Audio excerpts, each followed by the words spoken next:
आप सभी लोगों का स्वागत है हमारे YouTube channel the term of arc में।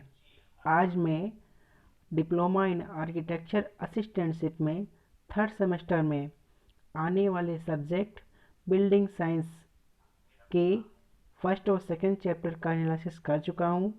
आज मैं दोबारा उसके थर्ड और फोर्थ चैप्टर के बारे में एनालिसिस करने वाला हूँ।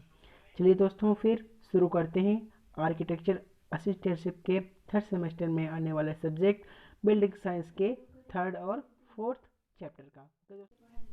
हेलो दोस्तों, जो हमारी बिल्डिंग साइंस के चैप्टर नंबर थर्ड जो है उसका नाम है जल उपचार। ठीक है, जल उपचार, इसके बारे में आज हम बात करेंगे। जल उपचार मतलब हम लोग जल उपचार मतलब इसके आप मीनिंग समझिए अपने मन में कि ये भाई जल उपचार होता क्या है।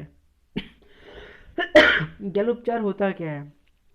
अब जैसे कि आपके घर होंगे, आपके घर में अच्छा पानी नहीं आ रहा होगा तो आप क्या करते होगे, आरओ लगवाते होगे या उसका शुद्धिकरण करते होगे कुछ ना कुछ क्रिया से।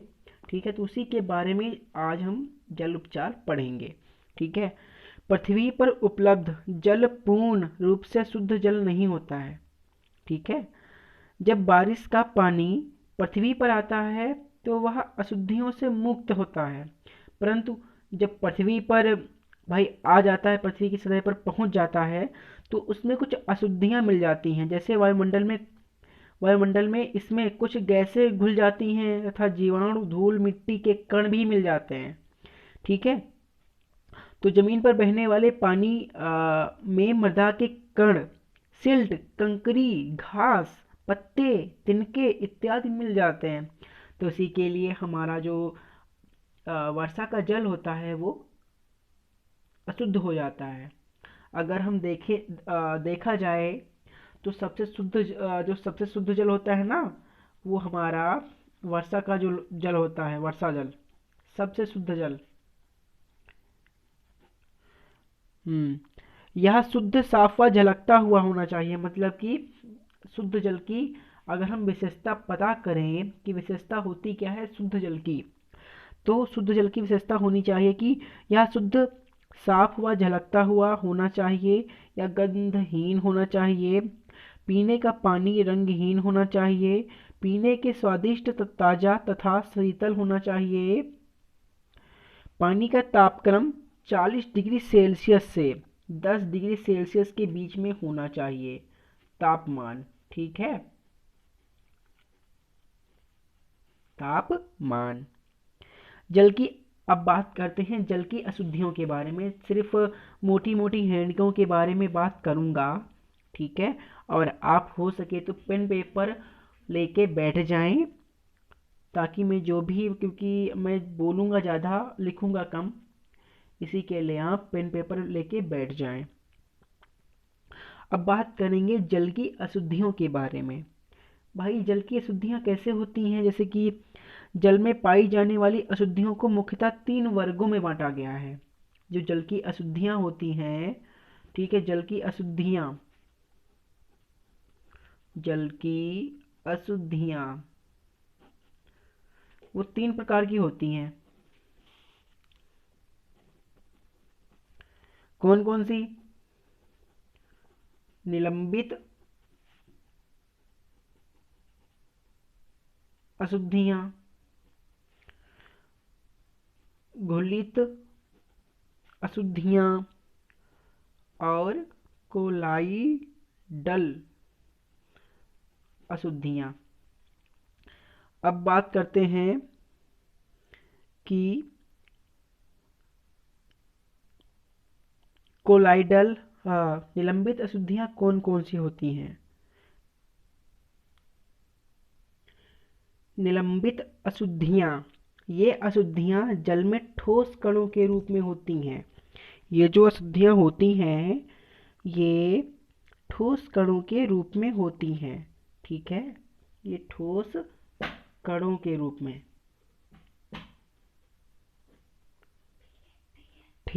ठोस कणों के रूप में। ये घुलती नहीं है। अब इसके एग्जाम्पल समझ लेते हैं भाई, कौन कौन से होते हैं। मृत्तिका, फंगई, शैवाल, प्रोटोजोआ आदि ये निलंबित अशुद्धियां होती हैं। अब बात करते हैं घुलित अशुद्धियों की। जल में कई प्रकार के कैल्शियम, मैग्नीशियम, सोडियम, कुछ धातुएं, लौह अयस्क, मैग्नीज, सीसा तथा बहुत सी गैसें घुलित होती हैं। ठीक है, यही जिन्हें घुलित घुलित अशुद्धियां कहते हैं, ये जल में घुल जाती हैं। ये जल में घुल जाती हैं। एग्जाम्पल मैंने बता दिए हैं। अब बात करते हैं कोलाइडल अशुद्धियां की। ठीक है, अब कोलाइडल अशुद्धियां क्या होती हैं। इन अशुद्धियों के कण अत्यंत अत्यंत सूक्ष्म होते हैं, जो बिना किसी सूक्ष्मदर्शी द्वारा नहीं देखा जा सकता। ये अशुद्धियां अधिकतर जीवाणुई अशुद्धियां होती हैं, जिनसे कई खतरनाक रोग होने की संभावना रहती है। कोलाइडल अशुद्धियों के कणों में विद्युत आवेश होता है, जिसके कारण ये सदा गतिशील रहते हैं। इन पर धनात्मक विद्युत आवेश होता है। कोलाइडल अशुद्धियों के बारे में। ओके, अब जल के परीक्षण के बारे में बात करते हैं। भाई आप जल की शुद्धि के बारे में बात कर ली, जल की अशुद्धियों के बारे में बात कर ली। अब बात करते हैं जल के परीक्षण के बारे में। भाई ये हमारा जल जो है, अगर एक गिलास वाटर रख दिया जाए तो ये हमारा जल शुद्ध है कि अशुद्ध है, इसका हम परीक्षण कैसे करेंगे। तो इसके भी 3 प्रकार हैं।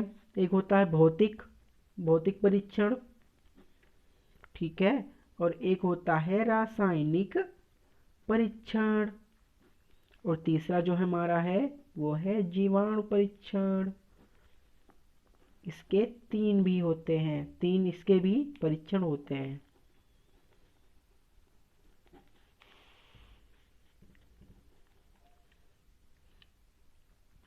अब बात करते हैं भौतिक परीक्षण की। भौतिक परीक्षण की अगर हम बात करें तो उसमें 2-3 टॉपिक होते हैं जिनको हमें ध्यान में रखना चाहिए। एक क्या है, आप एक कांच का गिलास लें, उसमें पानी भर कर रख दें और कम से कम 5 से 6 घंटे के बाद उस जल को देखें। अगर वो पीला या कुछ कलर चेंज करता है तो हमारा जल वो शुद्ध नहीं है। और दूसरा जो है, अगर हम इसे 10 डिग्री सेल्सियस से 35 डिग्री सेल्सियस के तापमान पर बॉयल करें तो आराम से बॉयल हो जाए, और बॉयल करने पर अगर इसमें से कुछ सफ़ेद नुमा पाउडर के तरह कुछ ऊपर ऊपर दाने दिखें, तब अगर दिख जाए तो भी ये हमारा जल अशुद्ध है। तो ये कुछ, और इन पानी को गिलास में रखने के बाद आप इन्हें सूंघें तो इसमें एक विशेष प्रकार की गंध आती रहती है। तो ये भौतिक परीक्षण है। अब बात करते हैं रासायनिक परीक्षण की। साबुन परीक्षण विधि। इस परीक्षण में, मतलब अगर हम रासायनिक परीक्षण में बात करें तो उसमें एक विधि आती है, साबुन परीक्षण विधि। ठीक है, साबुन। इस परीक्षण में जल के नमूने में साबुन के मानक घोल को मिलाकर 1 मिनट तक खूब हिलाया जाता है। साबुन के घोल की मात्रा इसके द्वारा परीक्षण जल में उत्पन्न झाग की मात्रा को अंतर निकाल करके कठोरता ज्ञात कर ली जाती है। के अब ईडीटीए विधि दूसरी है। ईडीटीए विधि, ईडीटीए विधि हमारी कौन सी है। इस विधि में परीक्षण का ईडीटीए 7 अनुपात कैल्शियम करने पर कैल्शियम और मैग्नीशियम का स्थायी जटिल आयन बनाता है। ठीक है, अगर हम CaA+ कैल्शियम और मैग्नीशियम जल के साथ ईडीटीए अगर विधि हम कोई करवाते हैं तो ये हमारा Ca और Mg ईडीटीए विधि में आ जाता है। मतलब ये एक बॉन्ड बना लेता है, ये एक बॉन्ड बना लेता है। तो अगर ये बॉन्ड बना लेता है तो ठीक, अगर बना लेता है तो ये अशुद्ध है। अगर ये बना लेता है तो ये अशुद्ध है, अगर नहीं बनाता है तब ये हमारा जल शुद्ध है। अब बात करते हैं जीवाणुवीय परीक्षण की। जल में कई प्रकार के जीवाणु होते हैं। कुछ जीवाणु ऐसे होते हैं जो जल में ही उत्पन्न होते हैं और कुछ बाहर से आते हैं। हमारे स्वास्थ्य की दृष्टि से जीवाणु अशुद्धियों को जल से हटाना बहुत जरूरी हो जाता है। इन जीवाणुओं में कुछ रोगाणु और कुछ अरोगाणु होते हैं। रोगाणु तथा रोगाणु के संयुक्त समूह को बीकोलीय समूह कहते हैं। तो जीवाणुवीय परीक्षण, अगर हम बात करें जीवाणु परीक्षण में, तो इसमें सीधी सी बात ये होती है, अगर हम जल को किसी कांच के गिलास में या किसी भी गिलास में अगर हम लें और पानी पिए तो उसमें स्वाद जो होता है वो थोड़ा अलग तरीके से आता है और इसमें थोड़ी गंध आती रहती है। तो ये होती है जीवाणु परीक्षण की सबसे अच्छी विधि, स्वाद और गंध। अगर हम जीवाणुई उस जल अगर हम पी लेते हैं तो हमें टाइफाइड, हैजा, संक्रामक हेपेटाइटिस, जठर, आंत्र शोथ, बहुत सी भयानक बीमारी हो जाती हैं। इसी के लिए हमें हमेशा शुद्ध जल ही पीना चाहिए। आप लोगों को मैं बता दूं, मैं सिर्फ इसमें इम्पॉर्टेंट टॉपिक्स और इम्पॉर्टेंट जो चीज़ होती है मैं उसी चीज़ को लेकर चल रहा हूँ। अब बात करते हैं स्कंदन की। स्कंदन क्या होता है? जल में उपस्थित बहुत ही महीन कण जैसे सिल्ट, मिट्टी के कण आदि और कोलाइडी कण अवसादन प्रक्रिया में नीचे बैठ जाते हैं। अवसादन प्रक्रिया क्या होती है? बहुत ही उसे जल को स्थिर आराम से रख दिया जाता है। अगर हम जल को स्थिर बिल्कुल रख देते हैं बिना हिलाए तो उसमें जो भी अशुद्धियाँ होती हैं वो नीचे बैठ जाती हैं, या हमारी प्रक्रिया अवसादन क्रिया कहलाती है। बैठ पाते हैं क्योंकि इन पर श्यान बल ऊपर की ओर कार्य करता है जो गुरुत्व बल से अधिक होता है। इसलिए जल में कुछ रासायनिक पदार्थ मिलाए जाते हैं जो महीन कणों का गुच्छा या उन्नक बना देते हैं। कणों का गुच्छा बनाने के कारण इनका आकार, वजन दोनों बढ़ जाते हैं और नीचे की तरह बढ़ने लगते हैं। नीचे की तरफ आते समय रसायनों के कारण अम्ल महीन कणों से जुड़कर और अधिक भारी हो जाते हैं और तेजी से जल में बैठने लगते हैं। इस क्रिया को स्कंदन कहते हैं। ठीक है, स्कंदन के बारे में मैंने बता दिया है। इसको वीडियो को पॉज कर करके आप नोट डाउन कर सकते हैं। अब बात करते हैं स्कंदक की। स्कंदक क्या होता है? स्कंदन के लिए कई प्रकार के रासायनिक पदार्थ प्रयोग किए जाते हैं। इनमें से कुछ रासायनिक पदार्थ अकेले तथा कुछ अन्य स्कंदकों के साथ मिलाकर प्रयोग किया जाता है। स्कंदन प्रयोग की क्रिया में प्रयोग किए जाने वाले पदार्थ, स्कंदन की क्रिया में प्रयोग किए जाने वाले पदार्थ ही स्कंदक कहलाते हैं। ये पदार्थ स्कंदन की क्रिया को सरल बनाने में प्रयोग में लाए जाते हैं और साथ ही जल को शुद्ध करने में भी सहायक होते हैं। आप ये सब नोट डाउन कर लीजिएगा। अब बात करते हैं फिटकरी। कुछ मैं नाम बोल रहा हूँ, आप इन लोगों को हो सके तो इसका आप स्क्रीनशॉट ले लीजिएगा। कुछ मैं दिखा रहा हूँ आप लोगों को, हो सके तो इस चीज़ का आप स्क्रीनशॉट ले लीजिएगा। कुछ एल्युमिनियम सल्फेट और ferric chloride, ferrous sulphate, ferric sulphate और aluminium sulphate, sodium aluminate, calcium hydroxide और कॉपर सल्फेट, इसके बारे में कभी कभी पूछ लेता है, तो आप इसके बारे में आपका जानना बहुत ही ज़रूरी है। तो कुछ ये हमारे 7 या 8 हैं, आप इनको बढ़िया तरीके से लिख लीजिएगा। चलिए ठीक है, अब बात करते हैं फिटकरी। फिटकरी आप सब जानते हैं क्या होता है, ठीक है। तो अब हमारे लेसन नंबर 3 जो हमारा था, बस इतने ही टॉपिक मेन इम्पॉर्टेंट थे जल उपचार में।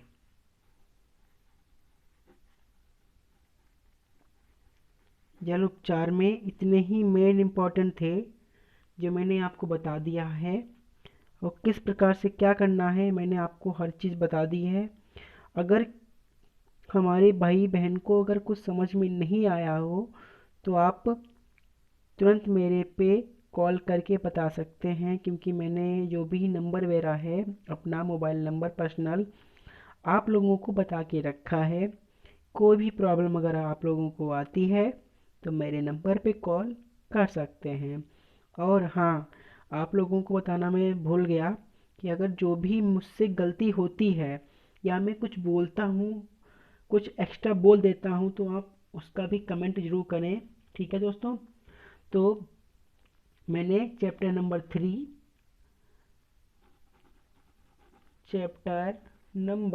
3 बिल्डिंग साइंस का कंप्लीट कर दिया है। कुछ इम्पोर्टेंट टॉपिक्स थे मैंने जिस पे बता दिया है पूरा।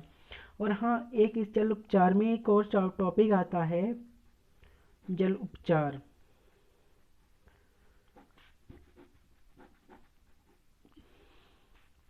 जल उपचार विधि, ठीक है?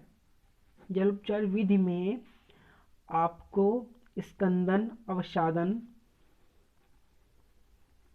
स्कंदन अवसादन,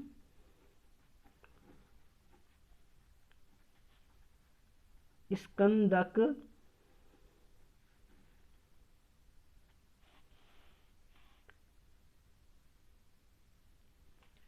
और कुछ जल शोधन की प्रक्रिया के बारे में आप लोगों को बताना मैं भूल गया था, तो इसके बारे में पूरा नोट डाउन कर लीजिएगा। अवसादन ये मोस्ट इम्पॉर्टेंट चीज़ है, जल शोधन की क्रिया बहुत ही मोस्ट इम्पॉर्टेंट है, आपके एग्ज़ाम में ज़रूर पूछी जाएगी। तो आप इसके बारे में मैंने सब कुछ बता दिया है, आप लोग देख लीजिए।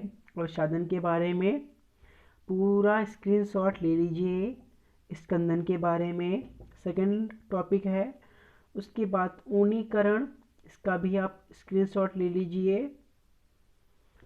और इसका ये फ़ोटो है जो मैंने बनाया है, ये जस्ट अभी मैंने नोट्स तैयार किए हैं। और स्वच्छक, इसके बारे में स्क्रीनशॉट ले लीजिए।